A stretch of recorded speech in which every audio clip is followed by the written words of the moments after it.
हमने देखा है कि फोटोसिंथेसिस जैसी बड़ी तब्दीली ने कैसे मजमूई तौर पर जिंदगी के सफर को आगे बढ़ाया। इस सफर में अगला बड़ा मोड़ था फार्मिंग, यानी खेती बाड़ी, और इसकी वजह बना था आबादी का दबाव। इंसानों की एक नस्ल थी नटोफियंस। ये लोग बहीरा रोम के मशरकी इलाके में छोटे छोटे गांव बनाकर रहते थे, जिनकी आबादी चंद सौ ही होती थी। शुरू में ये लोग जानवर चराकर गुजारा करते थे, लेकिन जैसे जैसे आबादी का दबाव बढ़ा, इन्हें ज्यादा वसाइल की जरूरत पड़ी। लेकिन क्योंकि आसपास दूसरे गांव थे, इसलिए लामहदूद जगह इस्तेमाल नहीं की जा सकती थी। लिहाजा इन्हें अपने कब्जे में मौजूद जमीन की पैदावार बढ़ानी थी। इसी से ज्यादा फायदा उठाना था। इंसान खेती बाड़ी से ज्यादा खुश नहीं था। वजह ये कि खेती बाड़ी मेहनत वाला काम था। लेकिन फिर नटोफियन औरतों की हड्डियों पर ऐसे निशान मिले हैं जो मुसलसल एक ही हरकत करने से हड्डियों पर जाहिर होते हैं। ये निशान असल में घुटनों के बल बैठकर अनाज पीसने की हरकत के थे, लेकिन क्योंकि जरूरत थी इसलिए खेती बाड़ी जारी रही और वक्त के साथ साथ इंसान की जिंदगी में बेहतरी लाने लगी और इसे एनर्जी और वसाइल पर महारत हासिल हुई। मसलन एक अकेला इंसान 75 वॉट एनर्जी पैदा कर सकता है, लेकिन एक घोड़ा इससे 10 गुना ज्यादा ताकतवर है, जिसका मतलब है घोड़ा एक अकेले इंसान के मुकाबले में कई गुना ज्यादा सामान उठा सकता है, खेत में ज्यादा गहरा हल चला सकता है। आबादी और बढ़ी तो इस नई एनर्जी के बायस इंसानी जिंदगी में एक इनकलाब बर्पा हुआ। देहात बनाकर रहना मामूल बनने के बाद सोसाइटी ने रहने सहने के नए तरीके और असूल बनाए, मिलजुल कर काम करना सीखा। जहां आज इराक है, उस इलाके में कभी बारिश ना होने के बराबर होती थी, लेकिन वहां 2 दरिया थे, तिग्रिस और यूफ्रेटिस।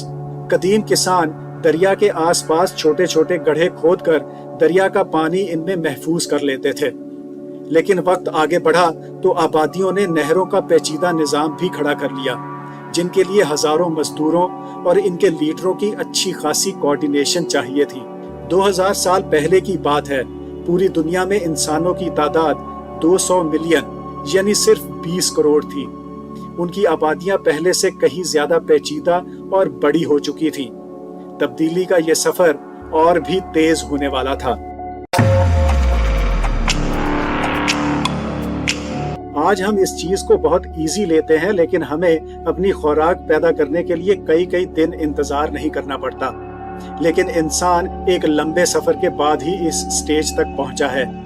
ज़राअत की एक तरक्की का ये फायदा भी हुआ कि वक्त के साथ साथ इंसान ने इजाफी चीजें भी पैदा करना शुरू कर दी, यानी जरूरत से ज्यादा खुराक और जरूरत से ज्यादा सामान। ज़राअत से इजाफी पैदावार का मतलब है इजाफी लोग भी थे, जिनके पास खेतों में काम करने का वक्त था, क्योंकि हर किसी को ये काम करने की जरूरत नहीं थी। और जब लोगों को सारा वक्त खेती बाड़ी नहीं करनी थी, तो इसका मतलब है वो और काम भी करते होंगे, जैसे कि बर्तन बनाना और बेचना। आसारे कदीमा में इन कामों के शवाहिद भी मिले हैं। मौजूदा इराक के इलाके मेसोपोटामिया से दरियाफ्त होने वाले कदीम तरीन नमूनों से पता चलता है कि उस दौर के बर्तन बहुत सादा थे और अकेले अकेले आदमी के लिए बनाए गए थे। लेकिन 6000 साल पहले इंसान ने बर्तन बनाने के कारखाने लगाने शुरू कर दिए थे। इन कारखानों में एक ही साइज के प्याले और प्लेटें बनती थी, जिन्हें दूर दूर के इलाकों में बेचा जाता। जैसे जैसे इजाफी पैदावार बढ़ी, महारतें और हुनर भी बढ़ते गए। 5000 साल पहले मेसोपोटामिया के शहर उरुक में सबसे आम तरीन पेशों की फहरिस्त भी बनाई गई थी। इसमें दरबारी, पादरी, टैक्स कलेक्टर, चांदी का काम करने वाले, हत्ता के सांप पकड़ने वालों के नाम भी थे। इजाफी पैदावार और आबादी का साइज बढ़ने के साथ साथ आबादियों और देहात का आपस में राबता भी ज्यादा होने लगा। बाहमी तिजारत को बढ़ाने के लिए हुक्मरानों ने सड़कें बनानी शुरू की, जैसे ईरान से बहीरा रोम तक जाने वाली राइल रोड। 5वीं सदी कबल मसीह में बनाई गई ये सड़क 2700 किलोमीटर लंबी थी। दरबार से मुंसलिक अफराद सिर्फ 7 दिन में इसके एक सिरे से दूसरे सिरे तक जा सकते थे, जिसके लिए रिले सिस्टम बनाया गया था, जहां ताजातम घोड़े मौजूद रहते थे। आमतौर पर इस सफर में 90 दिन लगते थे। इंसान सफरो सियाहत, चीजों को शेयर करने, लेन देन और ट्रेडिंग के आदी हो रहे थे। चंद सदियों बाद यही लेन देन हमारी दुनिया को बदलने वाला था। 1492 में क्रिस्टोफर कोलंबस अटलांटिक ओशन पार करने वाला पहला शख्स था और खेतीबाड़ी 10,000 साल में दुनिया भर में फैल चुकी थी। अगले चंद सौ सालों में इंसान की तरक्की का सफर और भी तेज होने वाला था, क्योंकि इंफॉर्मेशन और नजरियात तेजी से दुनिया के हर कोने में फैल रहे थे, जिससे इंसान के लिए सदियों का सफर दहाइयों में तय करना मुमकिन हुआ। 17वीं सदी में सर आइजैक न्यूटन ने कशिशे शकल का नजरिया पेश किया तो दुनिया भर से मिलने वाली मालूमात इनकी पहुंच में थी। मसलन ये मवाजना कि वॉल क्लॉक का पेंडुलम पेरिस में, अमेरिका में और अफ्रीका में एक ही तरह से हिलता है। इससे पहले साइंसदानों को अपने नजरियात इतनी बड़ी सतह पर टेस्ट करने का मौका नहीं मिला था। डिस्कवरी और डेवलपमेंट के अमल से एक और चीज दरियाफ्त हुई, fossil fuel energy. Fossil fuels ने सोसाइटीज को खेती बाड़ी से कई गुना ज्यादा एनर्जी मिलने लगी, जिसने इंसानी जिंदगी को बदल कर रख दिया।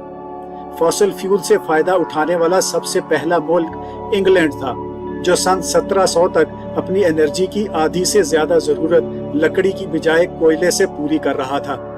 1770 में सर जेम्स वाट ने स्टीम इंजन तैयार कर दिया, जिससे फैक्ट्रियों में भी काम स्टीम इंजन पर होने लगे।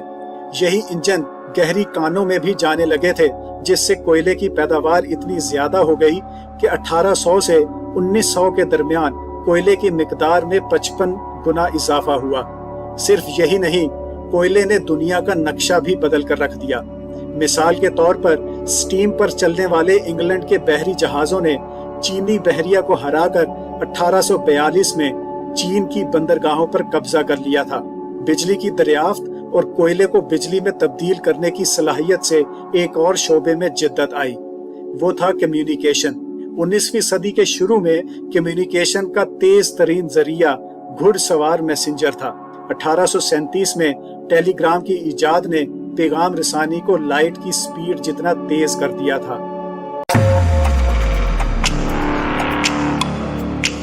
कायनात की तारीख में पहली मर्तबा जानदारों की सिर्फ एक किस्म ने पूरी दुनिया पर न सिर्फ अपनी हुक्मरानी कायम की है, बल्कि इसके एनवायरनमेंट को भी बदल कर रख दिया है, और वो किस्म है इंसान की। अपने कामों के नतीजे से बेखबर ये मखलूक आज दुनिया को अपनी मर्जी से चला रही है। दूसरी आलमी जंग के बाद से हमने ऐसी मौशी तरक्की देखी है जो तारीख में पहले कभी मुमकिन नहीं थी।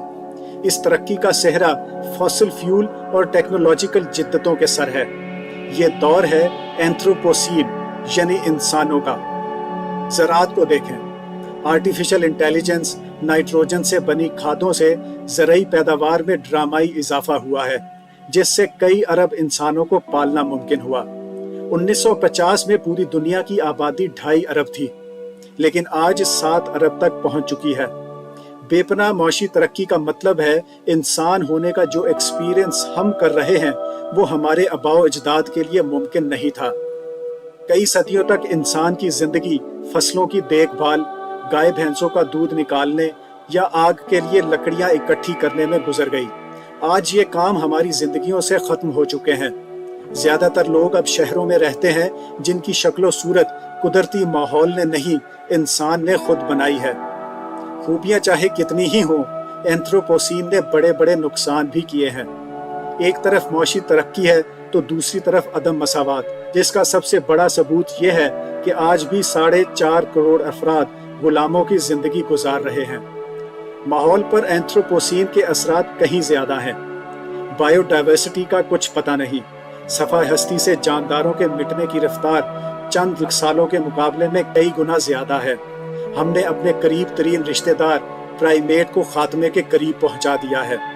इससे भी ज्यादा परेशानी की बात यह कि हम इस तवाज़ुन को खराब कर रहे हैं जिसने इस दुनिया के माहौल को कायम रखा है। अंधाधुंध कार्बन डाइऑक्साइड के अखराज से साइंसदानों का अंदाजा है कि अगले 20 सालों में दुनिया कहीं ज्यादा गर्म हो जाएगी और कई साहिली शहर डूब जाएंगे। इससे ज़राअत मुश्किल और मौसम शदीद हो जाएंगे। आखिर हमारी जमीन का मुस्तकबिल क्या है? लाखों करोड़ों साल बाद की बात करें तो जमीन सूरज का हिस्सा बन जाएगी। इंसान के जाविये से देखें तो मुस्तकबिल आज भी हमारे हाथ में है। इंसान की कहानी मजमूई तौर पर तरक्की की दास्तान है। आज चीजें इतनी तेजी से बदल रही हैं कि अगले 10 सालों में हम जो कुछ करेंगे जमीन को उसके नताइज हजारों साल तक देखने पड़ेंगे। स्टॉकहोम रेजिलियंस सेंटर नामी एक इदारे ने इंसानों के लिए चंद हदें वाज़े की हैं और कहा है कि इन हदों को क्रॉस करना हमारे मुस्तकबिल को खतरे में डाल देगा। इन हदों में बायोडाइवर्सिटी और मौसमियाती तब्दीलियों को खास जगह दी गई है, लेकिन रिसर्चर्स कहते हैं कि बायोडाइवर्सिटी की हद हम पहले ही पार कर चुके हैं, जबकि मौसमियाती तब्दीली की हद भी जल्द ही पार हो जाएगी। इन हालात में हमारे लिए एक अच्छा मुस्तकबिल क्या होगा? 19वीं सदी में माहिर मईशत जॉन स्टुअर्ट मिल ने मुसलसल तरक्की के बगैर मुस्तकबिल का तस्वुर पेश किया। उसकी दलील थी कि सनती इनकलाब के बाद हर तरफ एक नफसा नफसी का माहौल है और एक ऐसी दुनिया पैदा हुई है जहां सिर्फ उस इंसान को नॉर्मल समझा जाता है जो दूसरों से आगे निकलने की कोशिश करता रहे। मिल का ख्याल था कि इसकी बजाय मुकम्मल तवाज़ुन की हालत ज्यादा बेहतर है, यानी एक ऐसी दुनिया जहां कोई अमीर होने की ख्वाहिश ना रखे। क्या हम दुनिया के एक मुस्तहकम निज़ाम की तरफ पहुंचने वाले हैं? ऐसी दुनिया जहां इंसानियत ने तरक्की भी की है और इसमें तवाज़ुन भी कायम है। इस नए दौर में इंसान खुद को ऐसे ही रेगुलेट करेगा जैसे ज़मीन अपने निज़ाम को खुद रेगुलेट करती है। ऐसी दुनिया के लिए हालात पहले ही साजगार हैं। साइंसदानों में इस नुक्ते पर इत्तफाक है कि इंसान किस तरह इस सैयारे पर असरअंदाज हो रहा है। ये हक़ाइक़ पेरिस क्लाइमेट अकॉर्ड जैसे डॉक्यूमेंट्स में मौजूद हैं। कमी है तो इरादे की। ज़्यादातर लोग आज भी खतरे के अलार्म नज़रअंदाज कर रहे हैं। बहुत कम हुकूमतें अगला इलेक्शन जीतने की सोच से आगे निकल रही हैं। हर हुकूमत पर यह दबाव है कि वो दुनिया के इज्तिमाई मसाइल छोड़कर अपने लोगों की फिक्र करे, लेकिन सस्टेनेबल दुनिया के हसूल में सबका फ़ायदा है। इसका मतलब है इंसान इस दुनिया पर हज़ारों क्या लाखों करोड़ों साल तक आराम से ज़िंदगी गुजार सकता है, मगर उसके बाद क्या होगा ये कोई नहीं जानता।